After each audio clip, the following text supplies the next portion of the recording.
തീർത്ഥാടന പദയാത്ര സമാപിച്ചു. തൃശൂർ വടക്കുംനാഥ ക്ഷേത്രത്തിൽ നിന്നും ആരംഭിച്ച എടക്കളത്തൂർ ശ്രീകൃഷ്ണ മഹാദേവ ക്ഷേത്രത്തിലേക്കുള്ള നാമജപ പദയാത്ര എടക്കളത്തൂർ പുത്തൂർ തിരുവമ്പാട് ശ്രീമൂലസ്ഥാനത്ത് സമാപിച്ചു.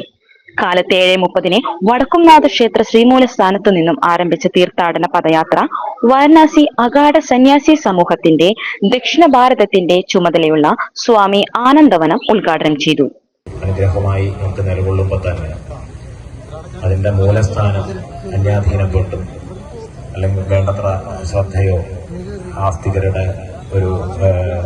ആസ്തികർക്ക് വേണ്ട ഒരു രീതിയിലുള്ള ഒരു പരിഗണനയോ ഒന്നുമില്ലാതെ കിടന്നിരുന്നത് ദീർഘകാലത്തേക്കുള്ള നമ്മുടെ സമാജത്തിന്റെ ഒരു ദുഃഖമായിരുന്നു. ആ ദുഃഖത്തിന് തുടർച്ചയായ പരിശ്രമങ്ങൾ കൊണ്ട് ചെറിയ ചെറിയ രീതിയിലുള്ള മാറ്റങ്ങൾ ഉണ്ടായി വന്നു. അവിടെ ഇപ്പോൾ നമ്മൾ ഒരു മൂലസ്ഥാനം എന്ന് പറയുന്ന ഒരു സ്ഥാനം അതിന്റെ അർച്ചനയും കാര്യങ്ങളൊക്കെ നടക്കുന്ന രീതിയിൽ വരുന്നു. നിരന്തരമായ 8 വർഷത്തോളമായിട്ടുള്ള തീർത്ഥയാത്രകളും കാര്യങ്ങളും ഒക്കെ കൊണ്ട് തൃശൂർ തിരുവമ്പാടി ദേവസ്വം സെക്രട്ടറി കെ ഗിരീഷ് കുമാർ മുഖ്യപ്രഭാഷണം നടത്തി.